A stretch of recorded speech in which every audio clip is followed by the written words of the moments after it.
En un planeta como el nuestro de pruebas y expiaciones, ¿será que la guerra es necesaria para el progreso moral de la humanidad?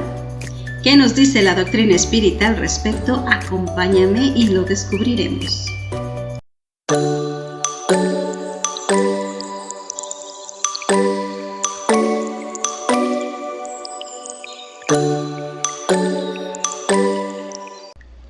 Pues sí, eso nos dice la doctrina espírita. Impactante, pero sí. Es como cuando tienes un hijo rebelde y que no quiere entender razones por las buenas, que le aconsejas, que le enseñas, que le dices y no entiende, y no te queda de otra más que dejarle vivir las consecuencias dolorosas de sus actos. Es igualito con la humanidad. Es dejarnos aprender a través del dolor y del sufrimiento por nuestro libre albedrío. Siempre todo es una elección y todo es una consecuencia de una causa, ¿no? Entonces, así pasa con las guerras. No son del agrado espiritual. Eso no quiere decir que al mundo espiritual, a la divinidad, a Dios, al Padre le guste la guerra, o sea, un castigo divino, como muchas personas dicen. Eso no es cierto, claro que no. A ellos no quisieran que nosotros tuviéramos que pasar por esto. Ellos quisieran que entendiéramos por las buenas como hijos buenos, que viviéramos en el amor fraternal y que no pasáramos por estas lecciones tan dolorosas que solo nos acarrean sufrimientos y más encadenamientos entre almas, más karmas. Recuerden que todo lo que sucede por efecto de una causa, y en el caso de las guerras son causas que se vienen arrastrando de muchos años atrás, de generaciones atrás incluso. Nos dice Edivaldo, el otro día comentaba en una charla que hacía sobre la guerra, al hablar de esta guerra actual por la que estamos pasando, decía que tiene orígenes hace 4000 años y que son los mismos individuos de uno y de otro lado, atraídos por el magnetismo de los odios, de las intolerancias compartidas, que vuelven a repetir la historia una y otra vez, lo que sin duda pues sí evidencia un estancamiento en la evolución moral de sus pueblos, en la evolución moral de las almas. La guerra es solo un bajo nivel de conciencia espiritual y moral en los pueblos y en las personas que conformamos estos pueblos, ¿no? Así lo dice también el libro de los espíritus en su apartado sobre este tema de la guerra. Les leo, dice: pregunta 742, ¿cuál es la causa que lleva al hombre a la guerra? Y nos dicen los espíritus: predominio de la naturaleza animal sobre la naturaleza espiritual y satisfacción de las pasiones. En el estado de barbarie, los pueblos solo conocen el derecho del más fuerte. Por esa razón, la guerra es para ellos un estado normal. En cambio, a medida que el hombre progresa, la guerra se vuelve menos frecuente, porque él evita las causas que la provocan. Y en este caso de que la guerra sea necesaria, el hombre sabe humanizarla. Pregunta 743. ¿La guerra desaparecerá algún día de la tierra? Respuesta: sí, cuando los hombres comprendan la justicia y practiquen la ley de Dios. Entonces todos los pueblos serán hermanos. Pregunta 744. ¿Cuál ha sido el objetivo de la providencia al hacer que la guerra sea necesaria? La respuesta es la libertad y el progreso. Todos nos preguntamos eso, ¿no? ¿Por qué Dios lo permite? ¿Por qué lo hace un medio de avance para los pueblos, la guerra? ¿Por qué? Por libertad y progreso, para que el pueblo aprenda a ser libre y a evolucionar. Pregunta 744A. Si la finalidad de la guerra es alcanzar la libertad, ¿cómo se explica que a menudo tenga por objetivo y por resultado la esclavitud? Respuesta: esclavitud momentánea para cansar a los pueblos a fin de que lleguen más rápido a la libertad. O sea, nos habla de cansar a los pueblos. La guerra es no deseable, nadie la desea, nadie la quiere, pero es un punto al que se llega por la fragilidad humana, por las pasiones, por los instintos, porque el ser humano no evoluciona en el espíritu, se deja envolver en estas pasiones y nos dejan caer a lo más bajo para que nos hartemos de esa violencia, ¿no? Cansar a los pueblos para que lleguen rápido a la libertad, nos dice, permitirles caer en lo más bajo para llegar al hartazgo, para que por propia voluntad deseen el cambio. Porque una evolución moral, una evolución espiritual no puede ser impuesta al espíritu, no te van a imponer una evolución. Todo tiene que venir de lo más hondo, de lo más profundo de la conciencia de cada ser. Tiene que ser promovida por cada espíritu, esas ansias de ser mejor, de evolucionar, de dejar atrás la animalidad. Cada espíritu lo tiene que pedir y por eso nos dejan caer en estas circunstancias, para que haya ese hartazgo, para que desde el fondo de cada espíritu se grite no a la guerra, queremos la paz, queremos un mundo diferente y vamos a hacer un mundo diferente, ¿no?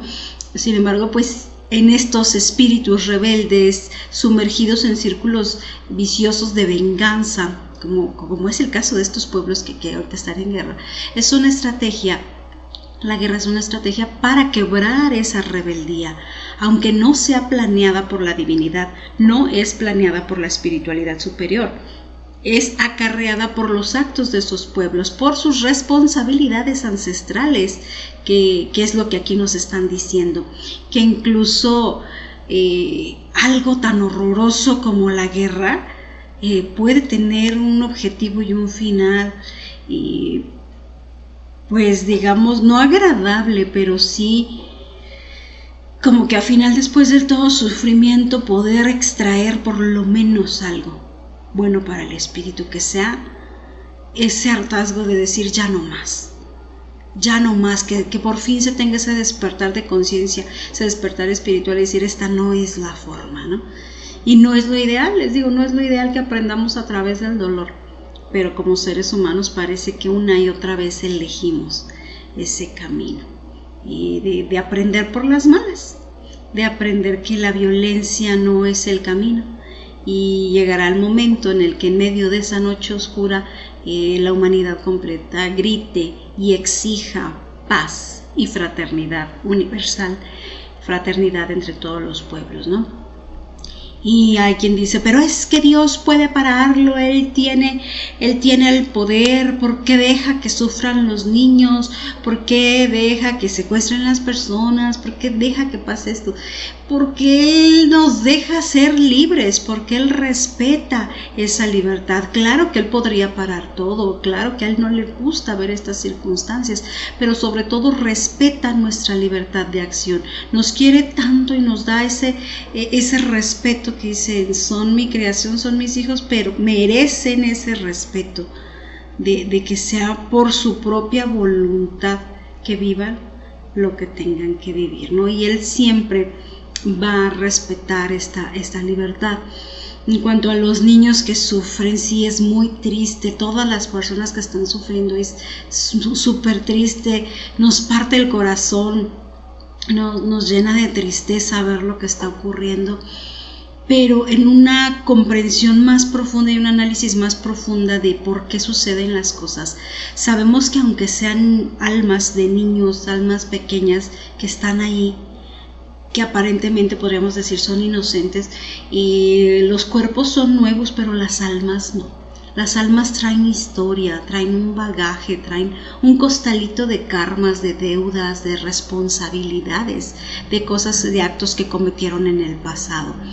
El secuestrado hoy tal vez fue secuestrador ayer, y es una energía que vuelve a él, y eso no nos complace. Yo les digo, como seres que estamos aquí trabajando en nuestra espiritualidad, no nos complace ver el sufrimiento. Claro que no nos vamos a escudar en decir es su karma y les tocaba vivir y están pagando por lo que hicieron.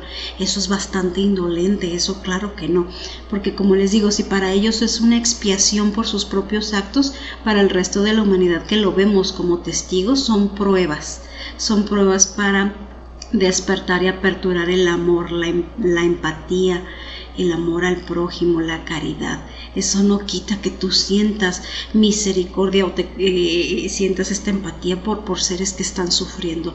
aunque sea consecuencia de sus actos, porque sabemos que en este mundo, pues claro, todo es consecuencia de nuestros actos, nada es de a gratis, aquí no hay injusticias, la justicia divina no comete injusticias. Si algo te pasa es porque tú atrajiste esa energía, y si esto nos está pasando como humanidad, la guerra nos está pasando es porque nosotros atrajimos estas desgracias, ¿no?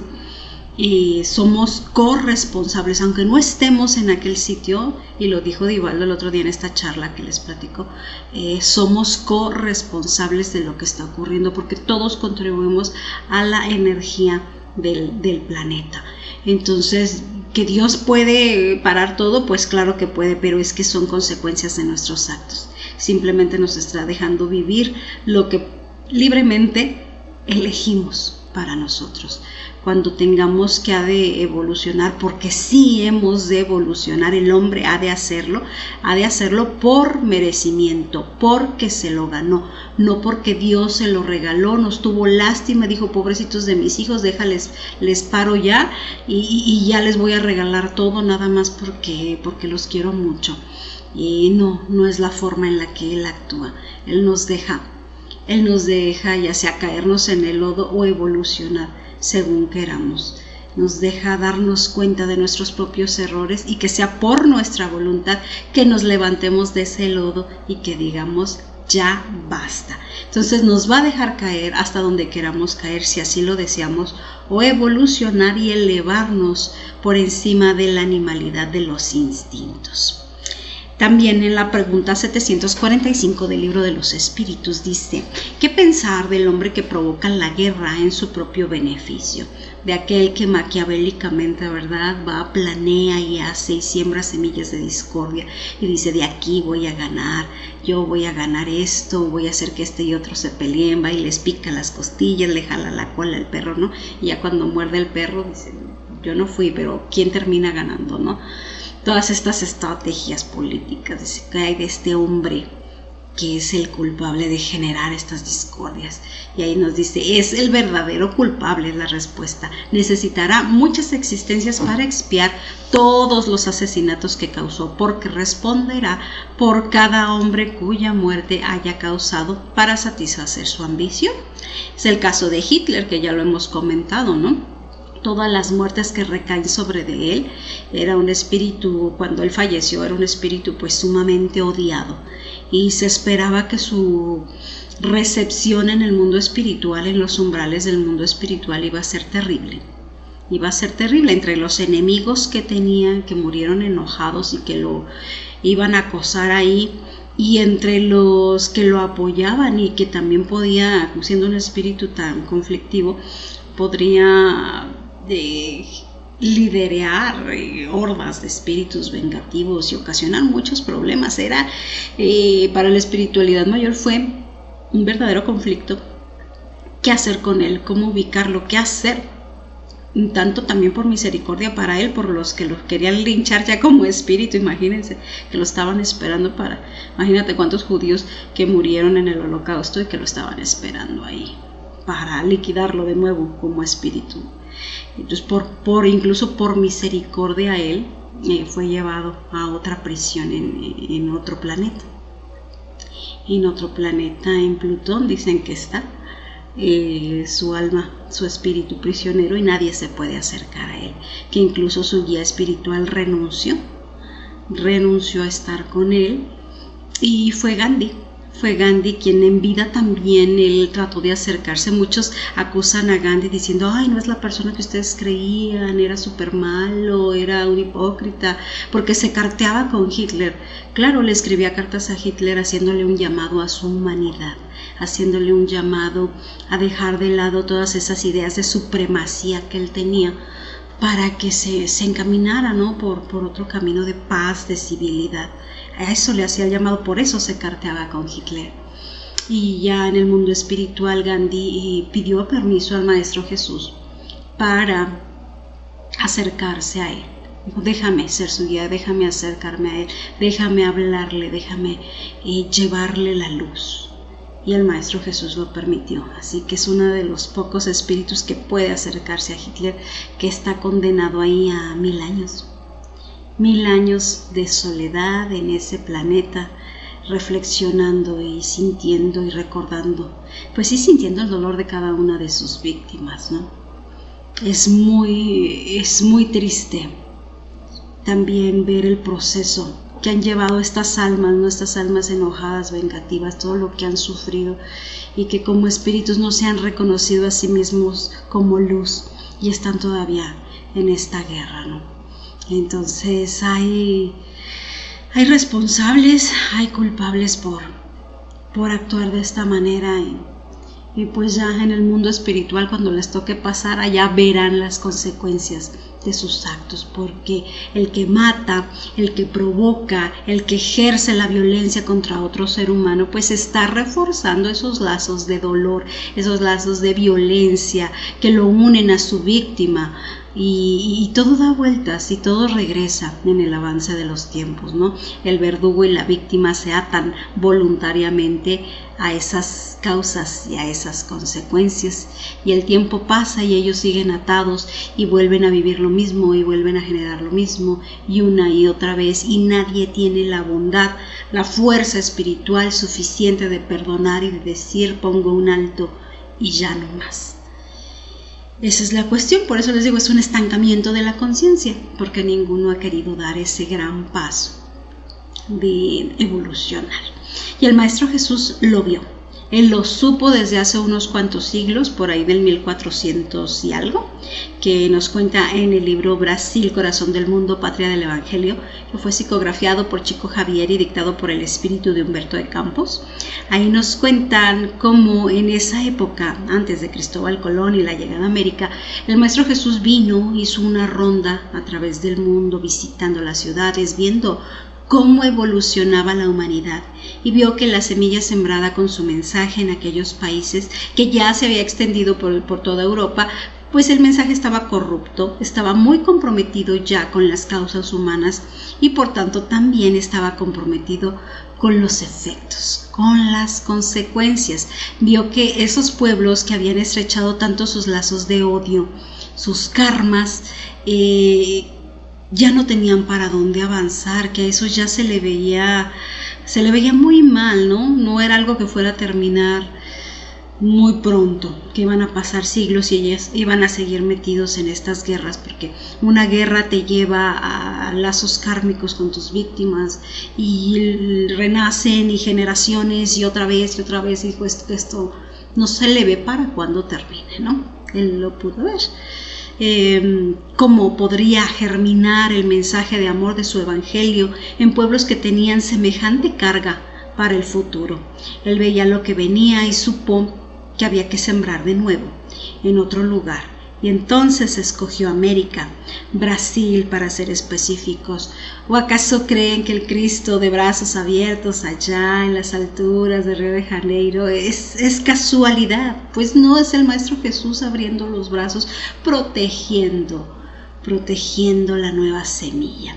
Si hablamos de pueblos elegidos, que a mí para nada me gusta ese término, bueno, pero si hablamos de eso, pues para mí Brasil sería ese nuevo pueblo elegido, ¿no? Esa nueva semilla que ya ha germinado brillantemente con la difusión del espiritismo, que es el espíritu de verdad, el consolador prometido, que ha llegado a recordarnos las palabras del Maestro, a quitar el velo de las cosas que no se entendieron, a hablar una vez más de ese evangelio de amor, una nueva semilla donde los espíritus inmortales, los del espíritu de verdad, son los que vienen y hablan, los que vienen y nos cuentan de primera mano ¿cómo va el asunto? ¿Cómo es eso de la vida, de la muerte, del bien vivir, del bien morir y del más allá, y de las reencarnaciones y de los mundos y de todas las cosas maravillosas que nos hablan?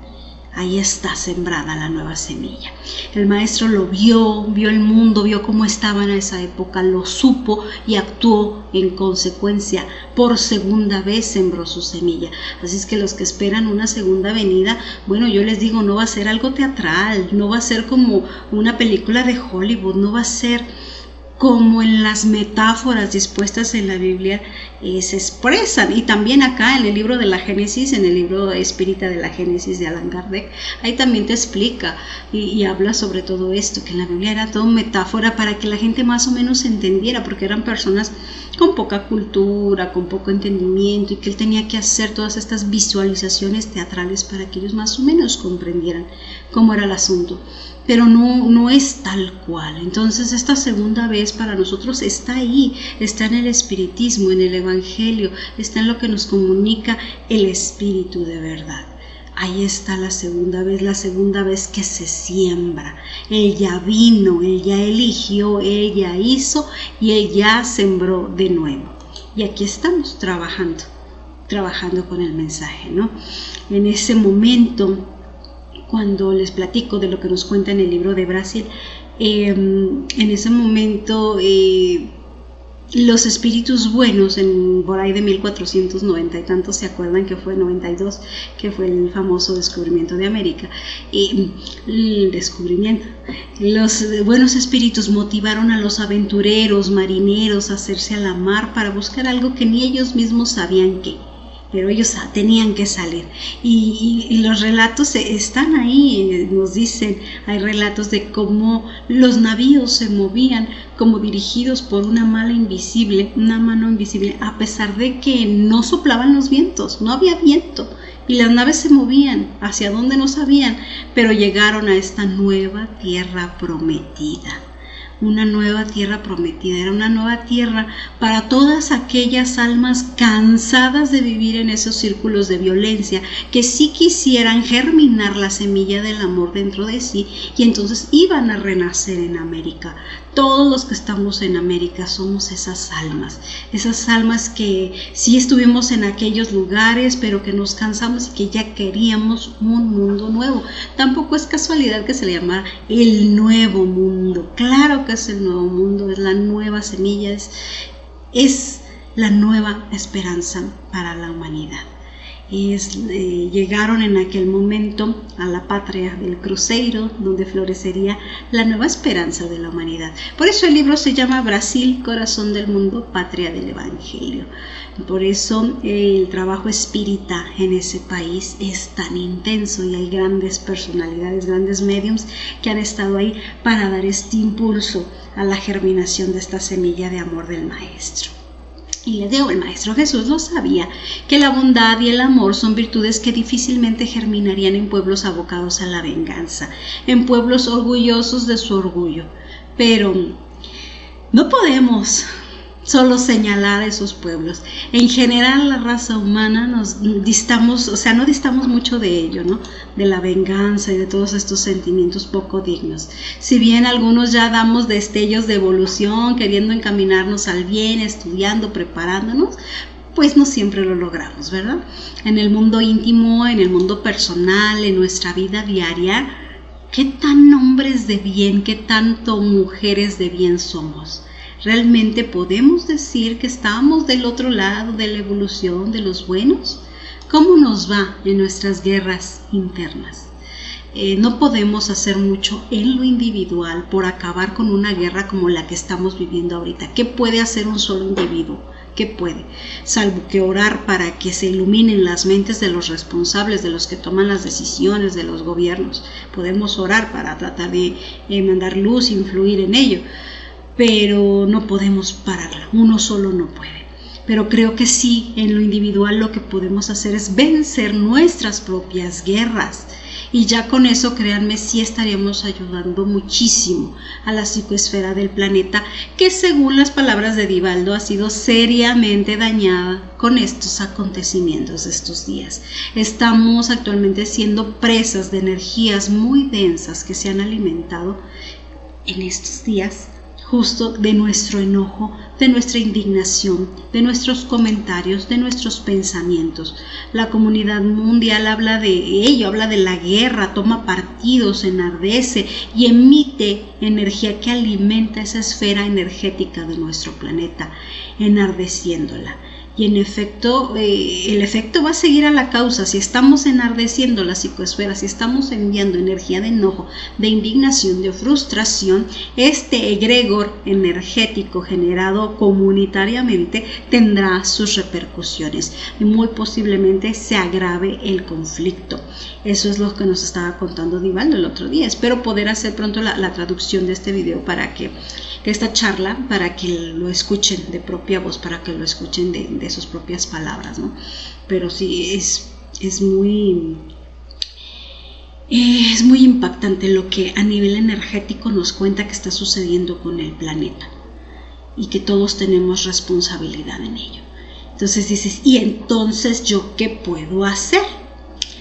Ser un hombre de bien, ser una mujer de bien. Hay en el libro del Evangelio, el Evangelio según el Espiritismo, una lectura titulada precisamente así, el hombre de bien.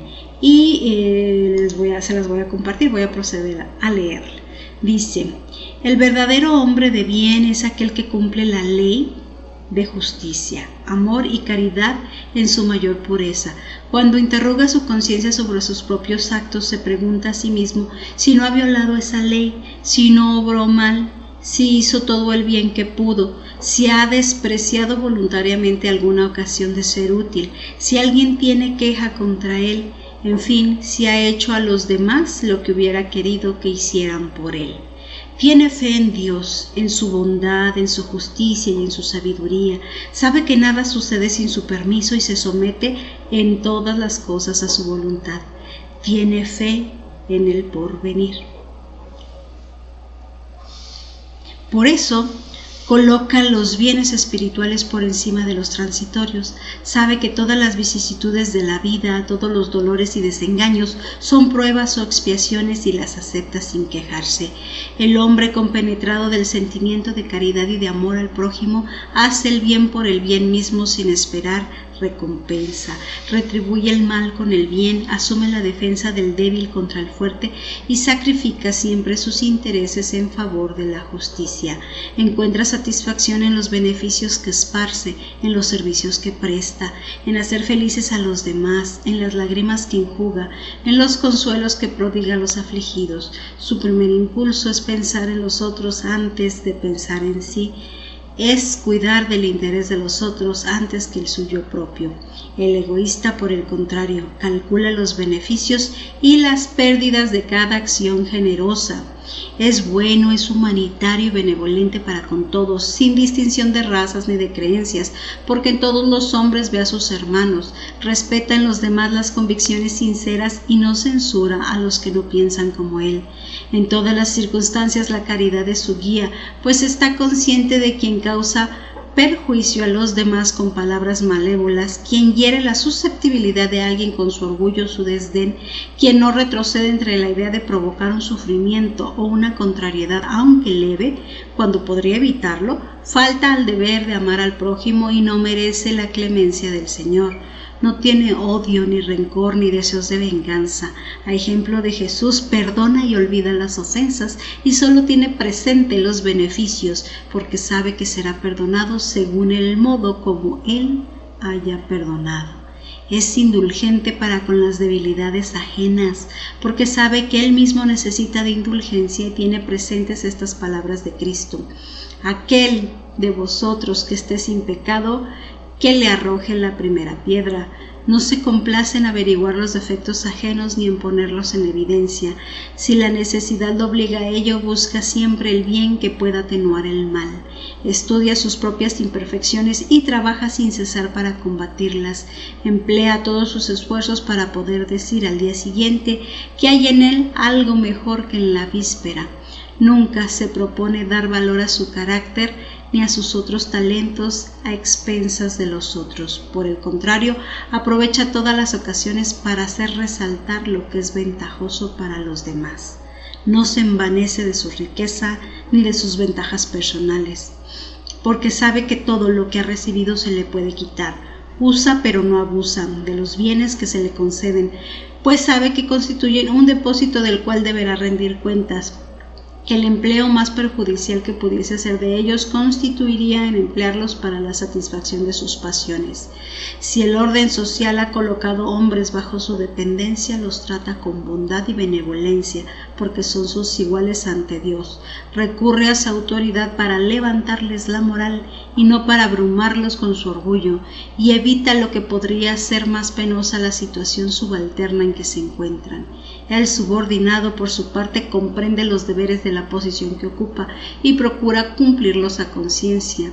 Finalmente, el hombre de bien respeta en sus semejantes todos los derechos que les confieren las leyes de la naturaleza, como quisiera que ellos respetaran los suyos. No han sido enumeradas aquí todas las cualidades que distinguen al hombre de bien. Con todo, quien se esfuerce en poseer las que acabamos de describir, está en el camino que lo conduce hacia los demás. ¿Qué tal? Ahí lo tienen. Si todos fuésemos así, hombres y mujeres de bien, bueno, pues este no sería un planeta de expiación y pruebas, ¿verdad? Y la vida sería completamente diferente. ¿Que algún día lo será? Algún día llegaremos a ese punto. Por ahora, pues no es necesario que cumplamos con todo esto así de la noche a la mañana. Tenemos ahí la tarea de tomar, aunque sea un aspecto de los que ahí se mencionaron, uno, y practicarlo, e integrarlo a nuestra vida. Uno cada semana. Y así imagínense cada semana que pase, cada día que pase, pues vas a ser un poquito mejor que ayer, ¿no? Estaremos un poquito más cerca de la meta, contribuyendo a hacer un mundo mejor. Así que pues sí, las guerras van a seguir sucediendo mientras la humanidad no cambie, no evolucione. Esa es una gran verdad.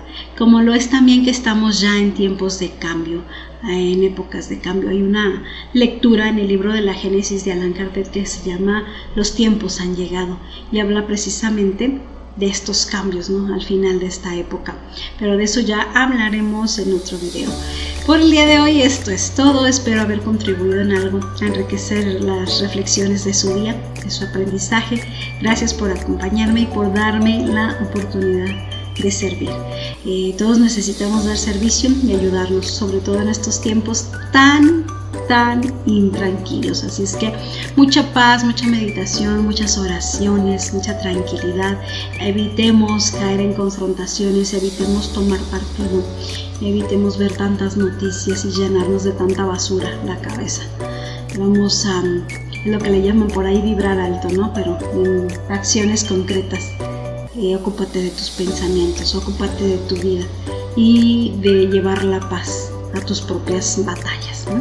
Me despido por el día de hoy. Muchas gracias, un abrazo fraterno para todos. Nos vemos la próxima.